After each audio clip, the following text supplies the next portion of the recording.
Who did not get a bracelet last week, a pay it forward bracelet? Because we have a bunch of them here, so I'm going to let Jeremy pass those around and take an extra one. So this past week, our goal is not to give away the bracelet, but it's a cool thing that if that happens, so you might want to take two so you can wear one as a reminder to reach out. And then if you give the bracelet away, you'll have an extra one to keep. Our goal is to connect with people. And so this month we're really trying to challenge ourselves to get out of our comfort zone. You know, there is a quadrant that many of us live in called the cozy quadrant. Our next series is going to be called Thrive, Not Just Survive. Thrive, Not Just Survive. And we're going to talk about how's God calling us to move from the cozy quadrant into a more thriving quadrant. It's not that we're trying to score a 10 all the time, but you know, we're trying to just get out of complacency and coziness and challenge ourselves. I mentioned last week that there's a form of stress I think it's called hypostress. And it's actually a kind of stress that occurs when you do not challenge yourself enough. So there's distress that, you know, we have catastrophic events that occur that put us in stressful mode. And then there's eustress, which is good stress. And then there's a stress that happens in people's lives because they're living in the cozy quadrant. I mean, I had a fantastic time this week just reaching out. And I'll have to confess to you that I think I've kind of gotten out of the habit. It used to be, you know, I would always challenge myself to do an act of kindness every day. And I've got out of the habit. And I tell you, one thing that helps me is to have something that I'm going to give to people. Because, you know, here's what we're promoting: God's love. God loved us so much that he gave his only son, Jesus. That whosoever, I love that, whosoever will come, that whosoever will believe in him will not perish, but will have everlasting life. It's not that I'm good, he's good. So we're connecting people to the love of God. And after doing this for years, you won't believe the very first outreach I ever did. I was learning about doing this type of stuff. Now, when I was in college, I was part of Fellowship of Christian Athletes. And I remember we would go as athletes with Campus Crusade, and we'd go to Florida during spring break. And they would negotiate with the bar owners to let 3 athletes give their testimony during a band break. And that's what we did. I mean, we were like, woo, you know, like boo and all this kind of stuff. But there were people listening. And there were several people that came up to me afterwards. You know, because I had a clarifying, redefining moment in my life when I was a freshman in college. After leaving my home and growing up in a Christian home and growing up in a home where my parents in some ways were kind of over-involved in my life, trying to keep me on the right track, I was off to college by myself. And I put God on the shelf. I put God on the back burner. And here's the deal. It was funny. I always went to church. I was in my hometown in Lexington, and I was at the University of Kentucky playing football. And after that first season was over, I knew that I was in trouble because when I went back to the dorm after the opening night, I mean, it just I won't go into all the details, you know, but it's kind of one of those things. The proverb says this: bad company corrupts good morals. And so I went off on this track. And it was funny, you know, I was drawn to that life, but inside I wasn't happy. And so I had an experience where at the end of my freshman year, I lost my football scholarship. And it broke me. I can remember going to a revival meeting. You know, we called them revival meetings back then. We don't do that like that we did when I was growing up. But we would have like a 5-night, you know, like services. I mean, you'd have not only Sunday morning. It's sort of like challenging yourself. And we would have Sunday night, and then there'd be Monday night, Tuesday night, Wednesday night. And then sometimes it'd be 7 days. and there'd be a guest speaker that would come in. And it was a time that we could really, get closer to God, think about our life, fast from some of the other stuff we would normally be doing. And I remember going forward when there was an invitation given to rededicate my life to the Lord. And I had done so much stuff that was against what God wanted that I came forward and I totally lost it. I just cried like a baby. It was unbelievable. I still remember that. But I went back into the same situation. And so I couldn't sustain my commitment. And then when I lost my scholarship, it was like the school got put on probation. Imagine that, the University of Kentucky being put on probation. But buying too many clothing, different outlets for athletes or whatever. But it was like there was no explanation. It was like, well, your grades are good. And I was one of 5 freshmen to play that year. All the others got redshirted. I was running second team in the spring. And it wasn't like I was doing great. And it was like, hey, there's no explanation, but we just have to cut 30 scholarships. I mean, it was a huge deal. And I remember going out to my car, not that I'm knocking smoking, it's not good for your health, but we're not coming down on smokers. But I had a pack of Benson & Hedges menthol ultralights in my visor. I still remember that. Because I did it because it was cool. It wasn't really cool, but I did it because it looked cool. And I remember throwing them as far as I could throw them, and I remember kneeling down beside my car and just saying, God, I need you.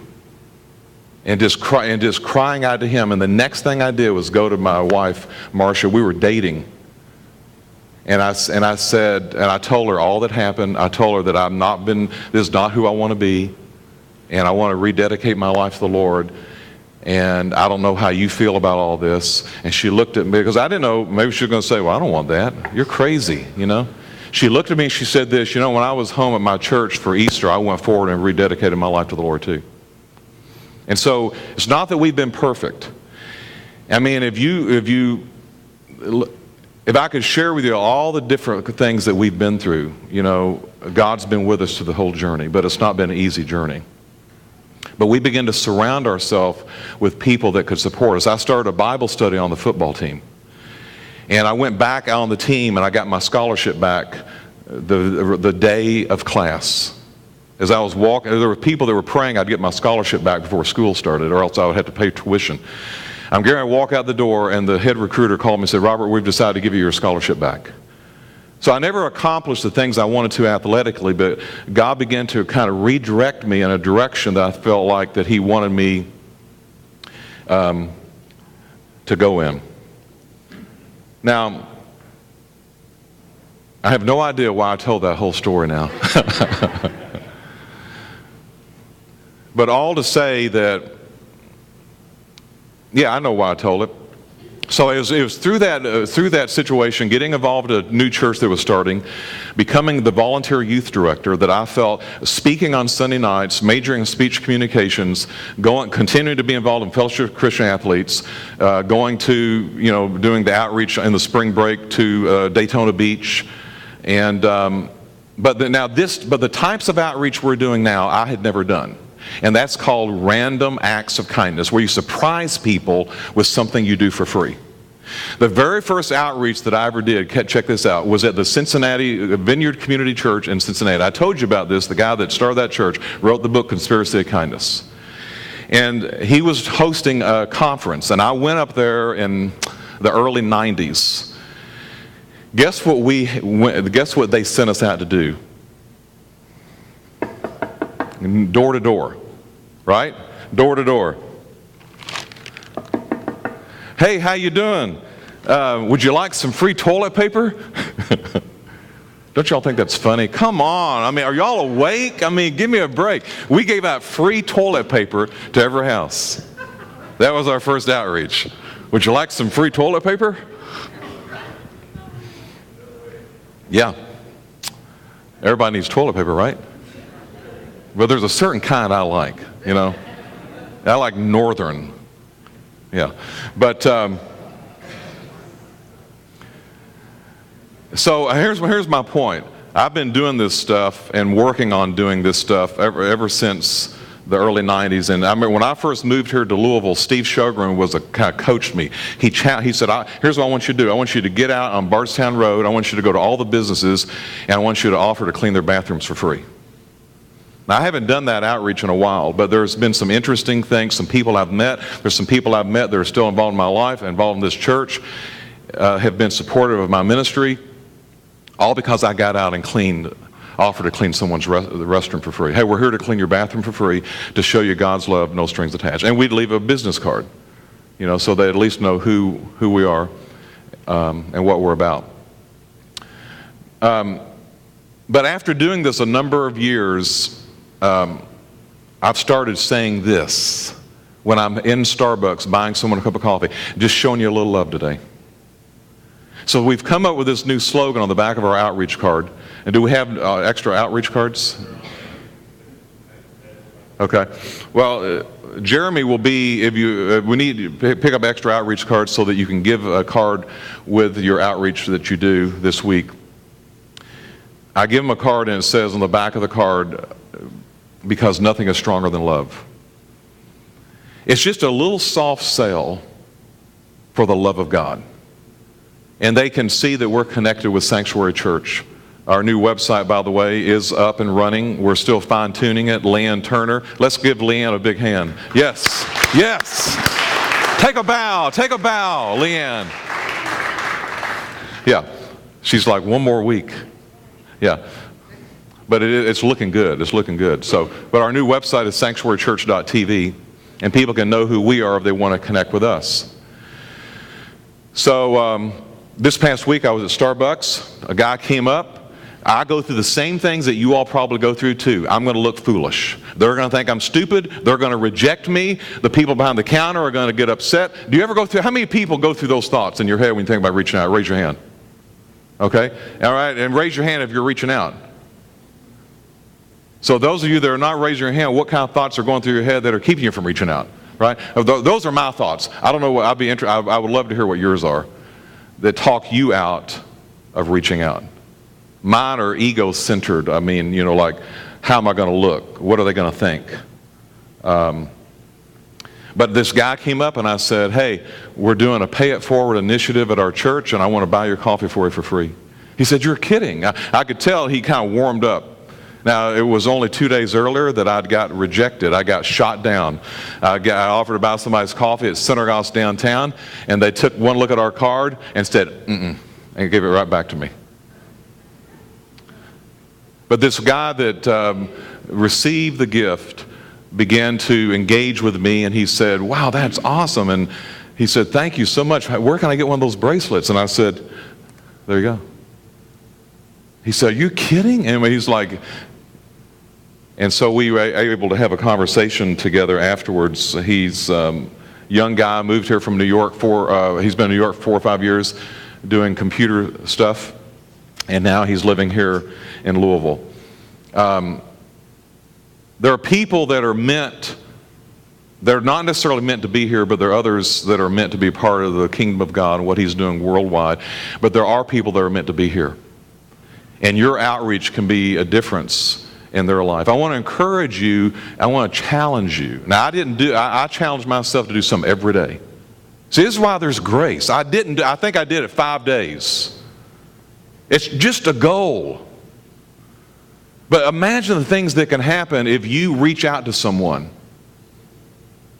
The difference it can make in their life to show them the love of God. The difference it can make in maybe getting connected to a community that they're not a part of.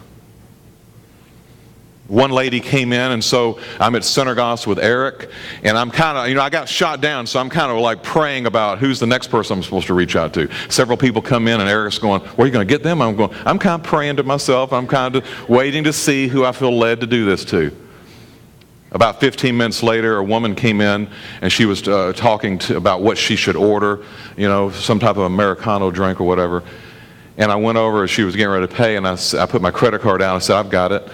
And the guy took my credit card, and I turned to her and I said, I just want to show you a little love today. We're doing a pay it forward thing at our church, and we're just doing acts of kindness. And she looked at me and she said, "That's amazing timing because I just found out one of my students was killed in a car accident." And there wasn't a whole lot, from that, but I said, "I'm so sorry." And I hugged her and told her I'd be praying for her. And she made a point to thank me again. It's not about me, it's about what he's doing before she left. We never know where people are. One time we showed up to give away a free bag of groceries at a low-income project, and as soon as we opened the door and gave the groceries, the woman said, she said, "I have no food in this house, and I just prayed that God would provide for us in some way, and you guys showed up with a bag of groceries." Rob Bell said this: "God blesses you so you will bless the world, and if at any point I keep that for myself, I'm in trouble."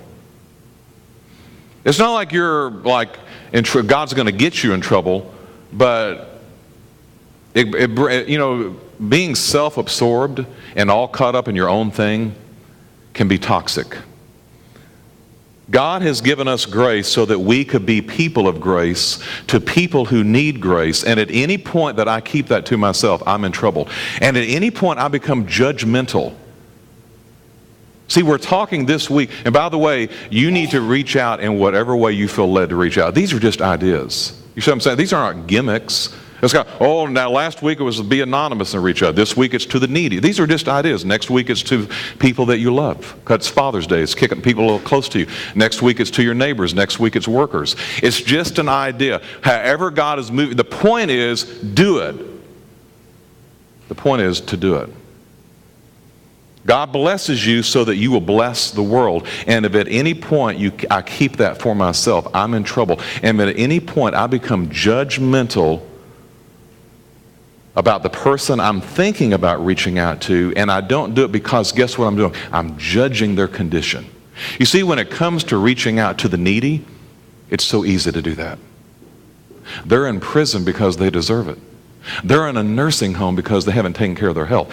They're in financial crisis because they've been irresponsible with money. They're homeless because they deserve it. Grace is not about what I deserve, and grace is not about what I can perform. Grace is about what I could never repay God for.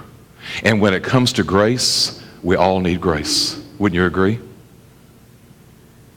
In Ephesians it says this: "But God, with the unfathomable riches of his love and mercy, focused on us, united us with the anointed one," speaking of Jesus, "and infused our lifeless souls with life, even though we were buried under mountains of sin, and saved us by his grace.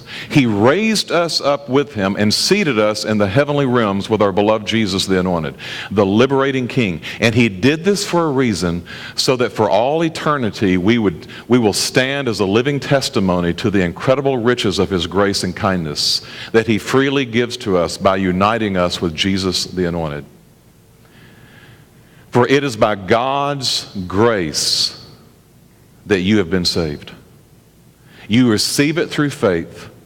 It was not our plan or effort. It is God's gift, pure and simple. You didn't earn it. Not one of us did.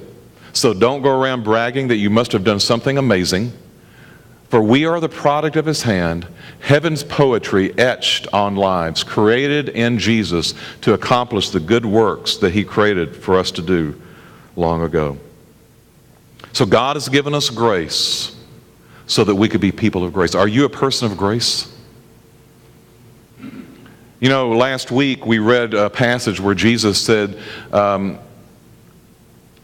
even a cup of cool water given to someone who's thirsty. And he used the expression to the little ones.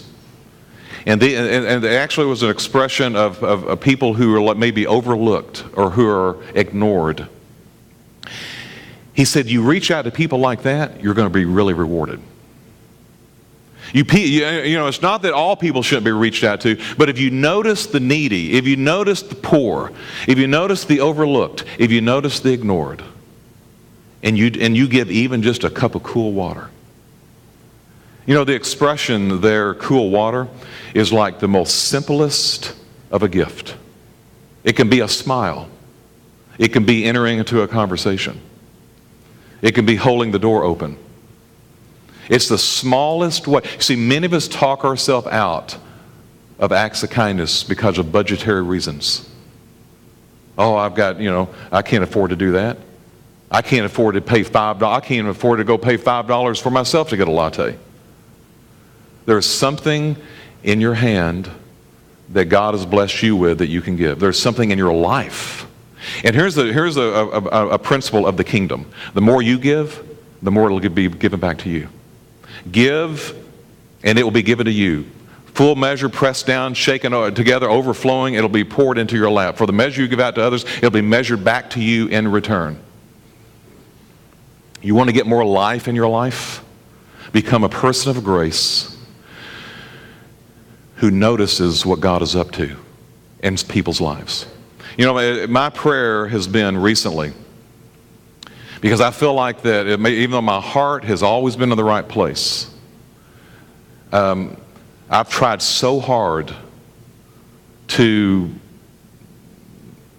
make something happen spiritually, or I've tried so hard for God's Spirit to show up, it's almost like I put it on my shoulders, like if it's to be, it's up to me to, for somebody to be moved, or for the church to grow, or to be an outreach to happen, or whatever. And recently I was just reading in a book called Leading Missional Communities, written by Mike Breen. And he was talking about how he did the same thing. He was a pastor over in London, England, and he said, for so many of my ministry years, I did that, and then I started doing something where I would start investing more in just listening to God. I would start investing more in praying to God and being with God, and then I would invest more in just noticing where God is at work. That would be what I would try to figure out. God, where are you at work in someone's life? And then I would seek to, how is God then leading me to join Him and where He is already at work in a given situation? Now, I know that's kind of like a lot to wrap your mind around, but that's my prayer. That was my prayer this morning. That I would be a part of that, because I feel like if I'm a part of that, there's going to be a lot of fruit. God knows what He's doing.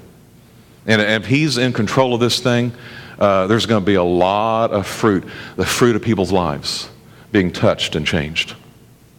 So God has given us grace to be people of grace, to people who are in nursing homes. Today we're going to a nursing home. We'd love for you to join us. We've got 120 flowers we're going to give out to 120 residents. We've got 20 bags of lunch that we're going to give out to the workers. Because 2 weeks ago I was there visiting with a woman named Debs Ionati. You might remember Debs. She had terminal brain cancer. And here's what's cool. The good news is that tumor that they thought was going to grow and she only had 3 months to live has stopped growing. And she's still alive. Yeah. But she fell and broke her hip. So now she's trying to recover from that. Bless her heart. So she's in this nursing home. It's Signature East at the corner of, it's not the corner, but it's 6 Mile and Taylorsville Road. Everybody know where that is?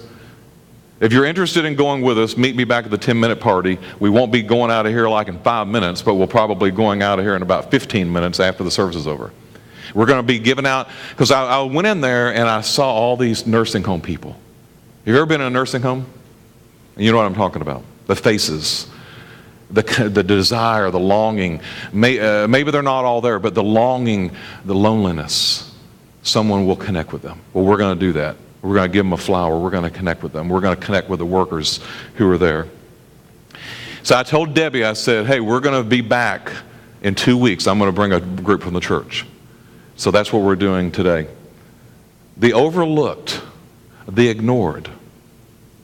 Will you be that kind of a person of grace? Will you look for the overlooked and the ignored this week, and in some way would you reach out? People in prison.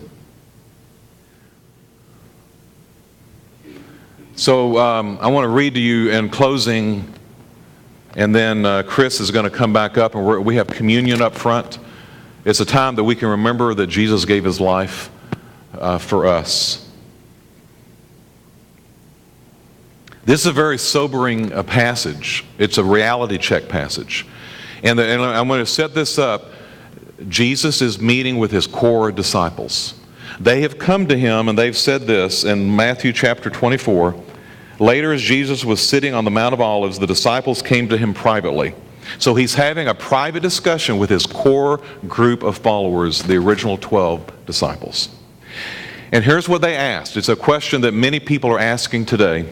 Tell us when these things happen, when will be the sign that you are returning? And how will we know that the end of the age is upon us? That was sort of the beginning of the conversation. You might want to go back and read, because I'm not going to read the whole thing, but in Matthew 24 and 25, he spends 2 chapters talking about the signs.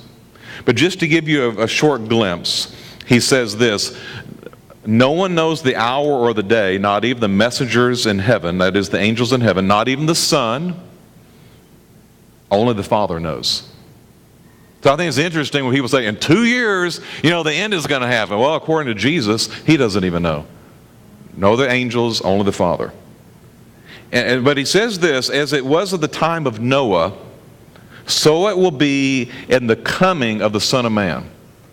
When the end is near, when the Son of Man is getting ready to come, it will be like the days of Noah. What was it like in the days of Noah? Then he says, in the days before the flood, people were busy making lives for themselves.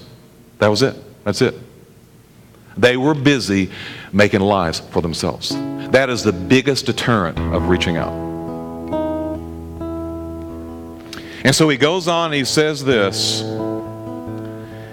that when the Son of Man comes in all of his majesty, accompanied by the throngs of heavenly messengers, it says that he's going to gather people around him, and here's what he's going to say. You'll be richly rewarded. So your salvation is not based on, how often you reach out. I was with a woman Friday night. My wife and I were with the couple, and I won't say who, of course. But she said this. She said, I'm serving. She doesn't go to this church. She's a relative. But she said, I'm trying to serve and do as much because I hope it's going to be enough in the end. I looked at her and I said this. I said, your name was written in the Lamb's Book of Life a long time ago. You see, when you invite Jesus into your life, he records your name in what's called the Lamb's Book of Life, and you're saved. What Jesus is saying, if there has been a true salvation experience of your life, this is going to happen. It doesn't mean I did it 5 days, right? I missed 2 days. Oh no, I'm not going to go to heaven. No. What Jesus is saying is this, that if Jesus is not in your life, you're probably not going to do this at all. And that's what he's saying. If he is in your life, you're not going to be able to resist certain times doing what he says right here. You'll be richly rewarded, for when I was hungry, you fed me. When I was thirsty, you gave me something to drink. I was alone as a stranger, and you welcomed me into your home and into your lives. I was naked, and you gave me clothes to wear. I was sick, and you tended to my needs. I was in prison, and you comforted me. Master, when did we find you hungry and give you food? When did we find you thirsty and quench your thirst? When did we find you a stranger and welcome you, or find you naked and clothe you? When did we find you sick and nurse you to health? When did we visit you when you were in prison?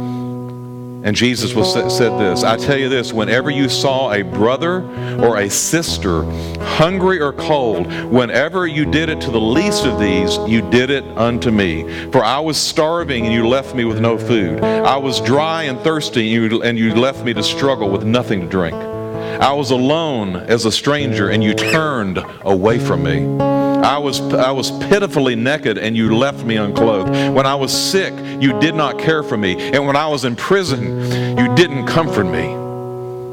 But I tell you this, whenever you saw a brother hungry or cold, when you saw a sister weak and without friends, and when you saw the least of these and you ignored their suffering, you ignored me. One of the most sobering words of all Scripture from Jesus, our liberating King. So as I send you out today, as we come to take communion and you go out, I want to challenge you to see the face of Jesus on people's face. As you consider reaching out, see his face. Because according to him, when I was thirsty, you gave me something to drink. It was me. When I was hungry, you gave me something to eat. When I was lonely, you sat with me or you had a conversation. When I was homeless or in need, you supplied me with a sandwich. It's, again, the smallest act of giving or receiving will be rewarded. Let's pray. Lord, as I said earlier, I'm wanting to join you in what you're doing. So I know that you are up to a work in the lives of the people sitting in this room. And I want to pray right now for a release of that in their life. I want to pray for salvation right now. As we have our heads bowed, our eyes closed, is there anybody in this room that if you died right now, that you doubt your salvation? Would you just look up at me? Is that you? Because I want to pray for you. Anybody in this room, if you died right now, you doubt your salvation in some way. I'm saying that because the Lord wants to give you security. He doesn't want you to leave doubting. He wants you to leave full of faith. Anybody in this room, you need to be prayed for right now for the security of your salvation. Just look up at me. God bless you. God bless you. God bless you. I pray for these people, Lord, whose faces, they're looking at me, but they're looking at you. May they know that your face is looking back at them.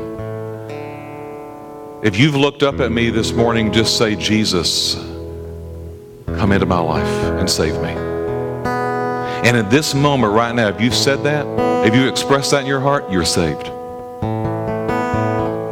He's writing your name in the book of life. And I pray for a transformation of the kindness of God to flow through your life to other people. And I pray for that, Lord, to come upon all of us. That we will not be like the people of the days of Noah. We will not be caught up. It's so easy to get caught up in all the stuff.